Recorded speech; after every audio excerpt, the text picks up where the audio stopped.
tous. Nous sommes sur notre 12e webinaire aujourd'hui du projet Puma X.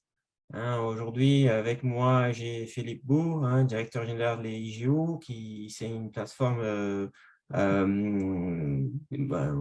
peux dire des jumeaux numériques, voilà, parce que de parler des SIG, des systèmes d'information géographique, je pense que je simplifie trop.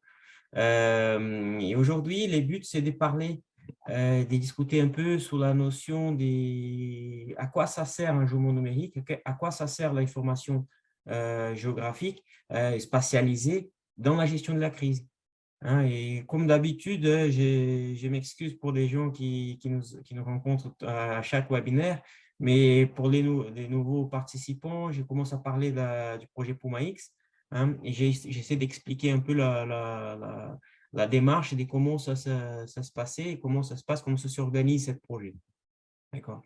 Bon, les constats, on a déjà parlé de ça à plusieurs reprises. C'est un changement climatique qui a eu lieu des activités humaines ou pas, et qui à partir de ça, ça a commencé à augmenter la fréquentation et l'intensité des phénomènes climatiques extrêmes. Et ça nous ramène à la question de gestion de la crise. On doit être plus préparé, on doit vraiment gérer la crise de façon différente. L'augmentation, la criticité des sites classés Céveso, sont des sites critiques industriels, voilà, qui sont vraiment des sites qui doivent avoir un niveau d'attention différent. Et après, on a des risques anthropiques. C'est tous les risques qui sont liés à l'activité humaine. Ce n'est pas que les risques naturels, mais ce sont les risques qui sont liés à l'activité humaine. Et ça, ces constats, ça nous ramène vraiment à aborder les problèmes différemment. Les collectivités territoriales, les grands groupes, les entreprises, les acteurs de sécurité, aujourd'hui, ils disposent d'une gamme de produits, des outils pour gérer la crise. Mais il manque la partie d'interopérabilité de cet ensemble. L'interopérabilité, ça veut dire qu'il doit parler entre eux. Dans la gestion de la crise, chaque minute compte. Et cette intégration, cette construction pendant la gestion de la crise, elle est très, très importante. Avant, pendant et après la crise. Le contact du rétex, du retour d'expérience, cette co-construction de l'information, elle est très importante. Et aujourd'hui, on va aborder la notion de spatialisation de la crise. Ça veut dire comment les événements ils commencent à émerger autour de la crise. Et on va travailler pour mobiliser des équipes dans les bons endroits, savoir comment les gens gèrent vraiment autour de la carte. Parler des cartographies aujourd'hui, c'est simple parce que tout le monde connaît un peu la cartographie. On utilise assez couramment les cartographies avec notre serveur, avec notre portable, avec notre GPS dans la voiture. La carto, elle est intégrée, elle est intégrée dans notre vie. Et comme ça, c'est important de préciser et intégrer ça dans la gestion de la crise. C'est ça le but de la discussion d'aujourd'hui. Les consortiums des Puma, c'est un consortium formé pour plusieurs entreprises, l'Université Côte d'Azur, portée par INRED. On a Prism qui fait la partie d'intégration, on a Predict qui travaille sur la partie hydrométéorologique. On a IGO qui est avec nous aujourd'hui, avec Philippe, qui va parler un peu de la cartographie 2D et 3D, parce que la cartographie aussi a un volet intéressant sur cette thématique. On a C2I Télécom et on a JIP, sans compter Jaguar qui travaille sur la main courant et la gestion des moyens. Et autour de cette plateforme, on essaie d'intégrer les briques et créer une plateforme évolutive. Ça veut dire que c'est une plateforme qui, dans la temporalité, elle va être capable d'intégrer d'autres solutions, vraiment d'être un socle pour gérer la crise. Différent d'un outil qui a des versionning, des versions 1, 2, 3, 4, ici, on a un socle qui va avoir des versions, bien sûr, évolutives, mais on a aussi la possibilité d'intégrer d'autres briques autour de cette plateforme. Ce n'est pas simple de faire ça, il y a tout un modèle économique qui va avec, mais nous, on a réussi à faire. C'est parce que la criticité du problème, ça nous a demandé d'innover aussi sur la partie des business models. Hein, c'est pas que la plateforme technologique qu'on travaille, c'est pas que la gestion de la crise, mais aussi la partie des business models on a mis une grande innovation exactement pour aboutir à quelque chose de concret pour gérer cette situation. Et parlons un peu de la plateforme, hein, la interopérabilité, c'est un sujet pour nous très important et central. Hein, la notion de modularité, c'est modulaire dans ce projet, d'être une plateforme évolutive. Et ça nous permet d'aboutir à une résilience et la réplicabilité. Ça veut dire que ce n'est pas une plateforme qui va imposer quelque chose, mais c'est une plateforme qui est capable d'être réplicable et dans toutes les échelles dans la gestion des crises, on peut gérer bien ça. Bien sûr, les données sont sécurisées, on a déjà parlé un peu des notions diverses et variées, mais c'est assez important de repréciser autour de la plateforme prise, la plateforme PumaX. Bon, je vous présente un peu maintenant comment ça marche, parce que la théorie, elle est simple à dire, d'expliquer, il y a des grands mots que je parle ici. Par contre, on a déjà commencé à sortir des solutions concrètes. On a un comité d'experts formé avec des profils divers et variés dans la sécurité, des communes, vraiment des usagers de cette plateforme. Et à partir de là, on a commencé à travailler avec eux pour rendre cette plateforme pour ergonomètre, pour transformer cette plateforme en quelque chose vraiment d'outils, des quotidiens pour cette gestion. Bon, je vous présente, c'est une vidéo, c'est encore une première vidéo d'une plateforme en cours de développement. Et là, on peut voir un aperçu de ce que sera Puma. PumaX regroupe des outils de main courante d'alerte à la population, de prévision de risques météo, ainsi qu'une cartographie 3D temps réel. Une fois connecté à PumaX, l'opérateur accède aux différents outils sans avoir à s'identifier. Cet accès se fait via les boutons se trouvant dans le bandeau horizontal en haut de l'interface. La cartographie 3D est une synthèse dynamique temps réel de l'évolution de la situation. Elle affiche les éléments nécessaires à la gestion de la situation. Ces éléments sont répertoriés sous forme de couches. Chaque couche peut être affichée ou masquée selon les besoins. Le niveau d'alerte en haut à droite du bandeau horizontal est mis à jour selon l'outil Wikipredict et correspond au niveau de sauvegarde recommandé. Les événements de la main courante apparaissent dynamiquement sur l'interface de PumaX, à la fois sous forme de vignettes dans le volet vertical gauche et également graphiquement sur la cartographie 3D.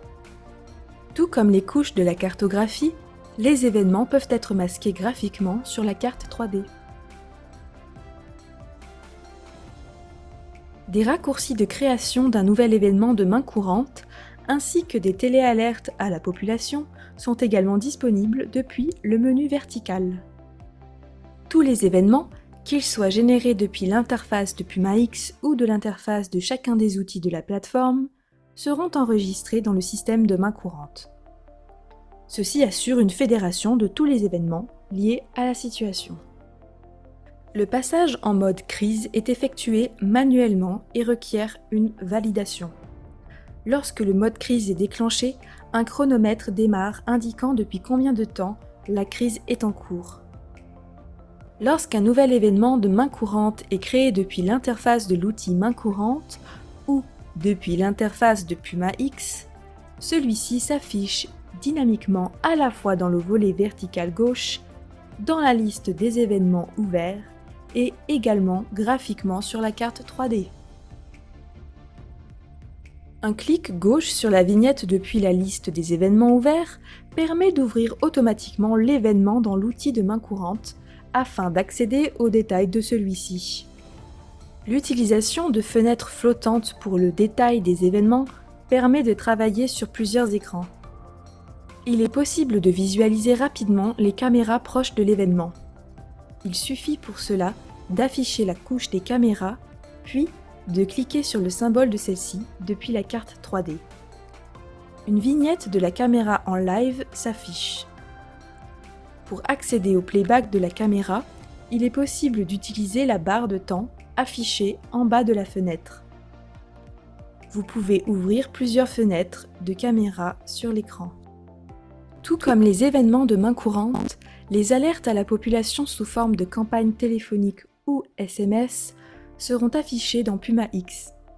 Ainsi, vous pourrez suivre leur évolution en temps réel. Les alertes sont soit initiées depuis l'interface Puma X, soit depuis l'outil d'alerte à la population.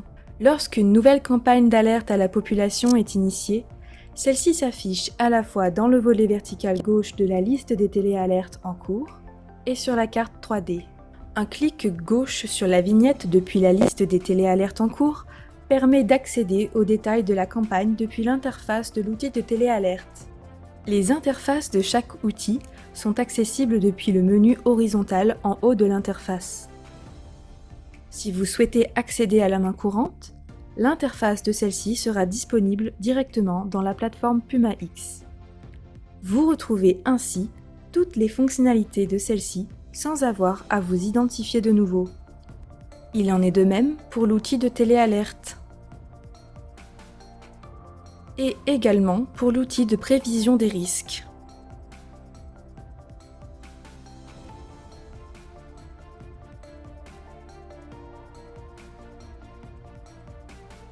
Un menu caméra vous permet d'accéder à toutes les caméras de la ville.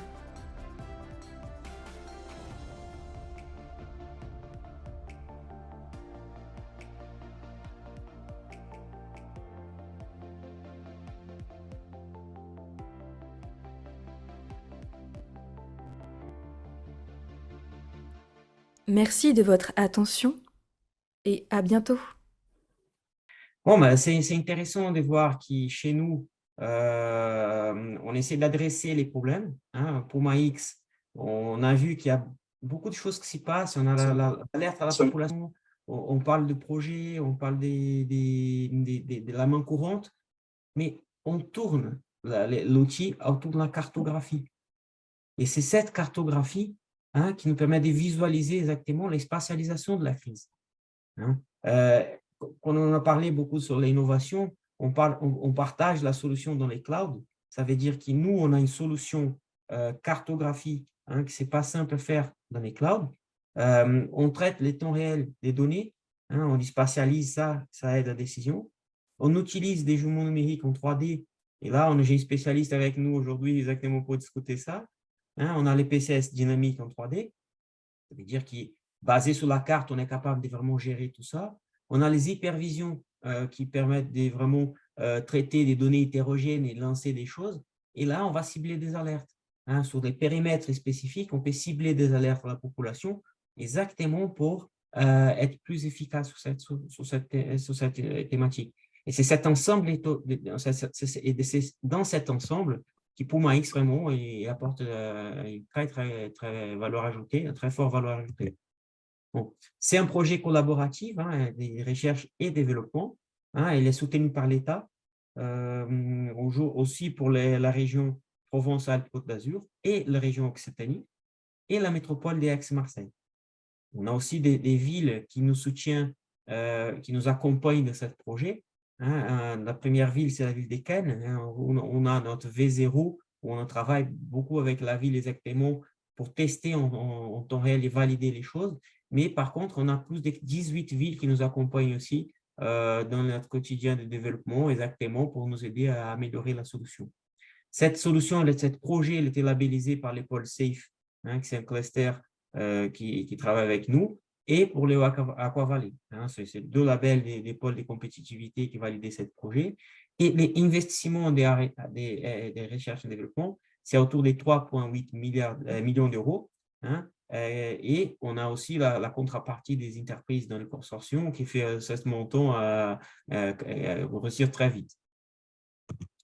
Bon, maintenant, on va passer à la phase des questions. Je laisse mon contact ici si vous avez besoin de poser des questions pas à l'aise. Je pense que c'est important aussi de nous accompagner sur notre réseau LinkedIn, qu'on essaie de former et informer autour des projets, de l'évolution du projet. Et après, il y a d'autres webinaires encore sur cette thématique, des sujets différents. Comme ça, vous pouvez être vraiment au courant de tout ce qui se passe sur les projets. Okay. Maintenant, j'arrête les partages de cette présentation. Et là, on va rentrer un peu dans les modes réponses, hein, questions et réponses. Sur les chats, vous pouvez poser des questions. Et comme ça, on peut se préparer. Bon, Philippe, je te passe un peu la parole ici pour présenter, parler un peu des JO. Hein, et après, et là, je commence à voir qu'il y a déjà des questions qui commencent à arriver ici. Ok, parfait. Donc, bonjour à tous. Donc, je me présente, Philippe Bourg, directeur général de la société IGEO. IGEO est une société qui appartient au groupe Geofit, présent donc au niveau national et à l'international. Et nous avons donc deux activités principales. La première, c'est la capacité à produire un jumeau numérique de territoire dans tous les formats interopérables du marché, afin que les clients puissent intégrer cette représentation-là dans leur environnement existant. Et le deuxième volet, c'est la capacité à développer des plateformes de jumeaux numériques 3D, donc d'apporter des solutions si le client n'en possède pas. Et on va s'articuler principalement autour de trois technologies, des technologies issues du monde du jeu vidéo, comme Unity, Unreal Engine, des technologies open source comme Cesium et des technologies propriétaires comme Terra Explorer. Et on intervient aujourd'hui donc avec les collectivités locales et territoriales en France. On travaille avec beaucoup de métropoles, de régions, de départements, et puis aussi d'acteurs industriels. Dans le cadre du projet Puma X, notre rôle a été donc d'apporter une solution en capacité de gérer la 3D, de la manipuler, de la visualiser, de l'exploiter, de l'utiliser. Et donc, on a mis en place une solution qui permet de répondre à ce besoin-là, de se connecter aux différents modules qu'a pu présenter Paolo, la main courante, l'alerte à la population, la simulation d'inondation. Donc, une solution très interopérable et qui a capacité à diffuser des flux aussi à l'extérieur pour pouvoir diffuser ce jumeau numérique et à se connecter sur des flux existants pour constituer le jumeau numérique. Voilà. Dans le cas de Puma X, oui. Philippe, j'ai une question ici que c'est important, je pense, qu'il est discuté. On parle beaucoup des jumeaux numériques. Hein, mais est-ce que tout le monde sait exactement qu'est-ce qui sert un jumeau numérique? Est-ce que tu peux préciser, par exemple, en quelques mots, hein, vraiment pour les gens qui ne comprennent pas ou qui n'ont pas encore parfois familiarisé avec les termes? Tout à fait. Alors, pour nous? Oui, tout à fait. Donc, pour nous, un jumeau numérique, ça va être un double numérique d'un territoire. Et ce double numérique, il va se constituer de plusieurs composantes. La première, c'est un socle 3D qui va caractériser précisément le territoire. Et donc, ce socle 3D, on va l'obtenir à partir de photos, avions, hélicos, drones, de relevés terrestres, pour constituer un socle 3D dans lequel on a une représentation sol sur sol texturée du territoire. Donc ça, c'est un point qui est très important. Le deuxième point qui va être important pour constituer ce jumeau numérique, c'est la capacité à interagir avec des objets connectés. Comment, sur ce socle 3D, on va pouvoir mettre en scène ces objets connectés. Dans la vidéo, on a vu notamment la connexion sur des capteurs vidéo, de la vidéosurveillance. Ça peut être des capteurs qui remontent de l'information sur des niveaux d'eau, comme Vigicru. Voilà, c'est très large. Et troisième composante qu'on va trouver, c'est l'intégration de données métiers que l'on peut avoir sur un territoire. Et puis, donc, la capacité de mettre en scène tout cet ensemble-là dans une plateforme qui va permettre de manipuler, de diffuser et d'interagir avec, et avec performance, que ce soit sur le web sans aucune installation ou sur des applications desktop, des mobiles, des tablettes également. Voilà. Donc, voilà ce qu'est un jumeau numérique pour nous. Et c'est ce qui a été intégré dans Puma X. D'accord. Et j'ai posé une autre question ici, parce que là, ça commence à venir pas mal de questions. J'essaie de grouper les questions. Une question que c'est pour moi, elle est intéressante, voilà, avec ça, on va parler. Est-ce que c'est possible, les villes, la ville, des acteurs, décharger ces données, voilà, ces données qui sont déjà spatialisées dans les SIG des Puma X? Est-ce que ça, c'est possible aussi? Oui, nous, on a capacité, au travers du socle technologique qui a été mis en œuvre, de pouvoir, via les normes OGC d'interopérabilité, de pouvoir se connecter sur des flux existants, que ce soit des flux vecteurs au travers de normes type WFS, que ce soit des flux raster au travers des normes WMS, WMTS, que ce soit des flux 3D au travers de la norme 3D Tax. Donc, on peut effectivement venir se connecter sur des services existants pour venir compléter le jumeau numérique. Voilà. D'accord, ça. Et ça, ça peut relier directement. Par exemple, on a ici des projets qui sont pas parallèles dans le sens compétiteur, mais des projets, parce que comme la crise, les crises aujourd'hui, elles commencent à devenir plus fréquentes, il y a d'autres outils qui sont aujourd'hui voilà, développés en parallèle. Je sais que les CIDIS, il y a ces outils, les acteurs qui sont ces outils. Est-ce que c'est possible d'intégrer tout ça pour créer, par exemple, pour construire les secours de demain? Est-ce que c'est envisageable, c'est faisable, ça, du côté technique? Parce que comment vous… Alors, donc, il y a donc deux manières de répondre. Bon, la première, c'est que s'il y a la donnée 3D qui existe, on va avoir capacité, notamment une donnée 3D de référence, de l'intégrer directement dans la plateforme au travers d'un processus d'intégration garantissant les performances et la disponibilité. Donc, on va pouvoir récupérer les datasets et faire cette intégration. Voilà. Après, si on a donc encore une fois des flux qui existent, on peut se connecter sur les flux et afficher ces flux-là dans la vision 3D de Puma X. Donc, ça peut être possible également. Et ça va être surtout intéressant pour des données qui sont très dynamiques, qui bougent beaucoup. Là, il sera pertinent de se connecter sur des flux existants. D'accord. Et une autre question ici qui, pour moi, c'est toujours intéressant. Et là, j'ai vu qu'il y a pas mal de gens qui posent la même question. Bon, pour tourner des jumeaux numériques, des cartes, là, on a besoin de processeurs assez lourds. Hein, on a des équipements assez performants. Bon, dans la crise, parfois, on n'a pas forcément l'accès à cet équipement. Comment, voilà, sur le web, peut-être je dois avoir des bandes passantes. Comment aujourd'hui la carto 3D ou la carto dynamique, aujourd'hui, elle intègre les Puma X? Comment on a adressé ce problème?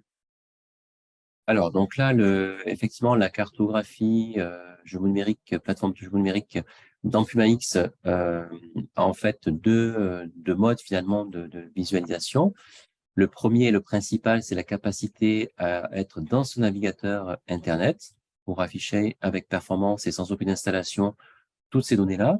Donc là, on va être basé sur comment dire, des normes standards. Hein. On va parler de WGL au sein du navigateur.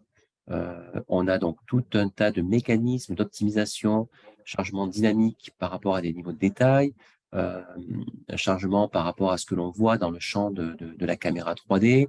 Et donc, tous ces mécanismes-là sont faits pour que cette 3D puisse être lue sur des postes bureautiques. Hein. Donc, on n'a pas besoin d'avoir des stations de travail, des grosses machines, des grosses configurations pour pouvoir exploiter cette 3D. D'accord. Et une question intéressante, c'est quel type de données métiers aujourd'hui sont déjà intégrées dans un jumeau numérique et après sur Puma? Alors là, les données métiers vont être vraiment spécifiques au client qui va prendre le service Puma X. Nous, aujourd'hui, ce qu'on peut constater, c'est que on intègre des données de réseaux souterrains provenant d'acteurs comme Enedis, comme GRDF. Ça peut être des données métiers sur l'occupation de parking. Voilà. Qu'est-ce que je peux citer encore comme exemple de données métiers? Données métiers propres au risque inondation. Donc, c'est-à-dire que des bureaux d'études ont pu travailler sur la simulation inondation sur un territoire. Donc, ça va créer des couches métiers et on va intégrer ce résultat-là et le contextualiser dans le jumeau numérique. Voilà quelques exemples. D'accord. Et si on revient par exemple sur cette notion, est-ce que la carto aujourd'hui qui était intégrée dans Puma X, hein, cette brique des cartographies, elle est aussi, on peut utiliser ça aussi, c'est envisageable pour nous aussi de faire la prédiction ou faire la prédictabilité des crises. Ça veut dire On va aussi aller un peu plus loin pour faire la modélisation, la simulation. Est-ce que ça, c'est aussi possible de faire aujourd'hui? Oui, là, on est vraiment finalement dans les 3 temps que l'on vise. Donc, tout le système-là va être en capacité de répondre en amont d'une crise, pendant la crise et après la crise. Donc, en amont, c'est la capacité à exploiter tout ce référentiel 3D pour faire de la simulation, pour faire tourner des algorithmes qui vont amener de l'information sur le risque d'inondation, sur la capacité d'une digue à tenir une charge, sur de la propagation de feux de forêt par de l'algorithmique. Ça peut être aussi comment mettre en sécurité un secteur au travers des moyens de surveillance à établir. Pendant la crise, c'est le suivi en temps réel de ce qui se passe par les remontées d'informations et le fait de pouvoir contextualiser tout ça sur un jumeau numérique, ça va vraiment aider les services dans la gestion de la crise, dans la prise de décision, dans l'accompagnement des secours. Et puis, en aval, une fois que la crise est terminée, tout ce qui aura été fait va pouvoir être rejoué, parce qu'on va pouvoir enregistrer tout cela. Donc, rejouer sur du rétexte pour prendre des décisions, améliorer, engager des travaux d'amélioration pour éviter que ces problèmes se reproduisent. Voilà. D'accord, bon, ça me reste un tout petit peu de temps pour une dernière question. Et là, c'est intéressant parce qu'on parle beaucoup de cette construction, reconstruction de la carte avant, pendant et après la crise. Est-ce qu'on peut utiliser ça aussi pour des formations? Ça veut dire pour former des cas d'usage, pour former des gens autour d'une vraie crise et améliorer les rétextes? Tout à fait. Tout à fait. Toute cette représentation 3D que l'on a peut aussi tout à fait alimenter des applications même de réalité virtuelle, de réalité augmentée aussi, pour de la formation, si on veut vraiment s'immerger fortement dans le territoire euh, et en préparer des scénarios, les rejouer, apporter la connaissance du territoire aux différents acteurs pour faciliter leur intervention, les former sur un territoire donné. Donc oui, il y a tout ce volet-là qui est intéressant. D'accord, bon. Malheureusement, on a terminé aujourd'hui, hein. Le temps il est court. On essaye vraiment de respecter cette période des 30 minutes ici pour discuter un peu les sujets. Je sais que les sujets sont vastes. On peut vraiment aller plus loin que ça. Nous, encore une fois, comme Puma X, on a des ateliers, on a des projets, on a une grande manifestation qui va se passer à Enviro Risque. Hein, c'est important de préciser, mois de septembre. Là, on va avoir du temps à vraiment expliquer. L'équipe entière des Pumas sera là, hein, en soutien du projet EnviroRisque et aussi comme partie prenante du projet, hein, parce que les risques, ça nous intéresse. Comme ça, je termine ici notre webinaire. Hein. Je vous invite encore à se connecter et à rester avec nous sur les réseaux LinkedIn et après sur d'autres projets, d'autres webinaires qui vont avoir lieu ici dans la semaine qui vient. Et bon, merci à toutes et à tous encore une fois et bonne continuation. Merci à tous. Au revoir.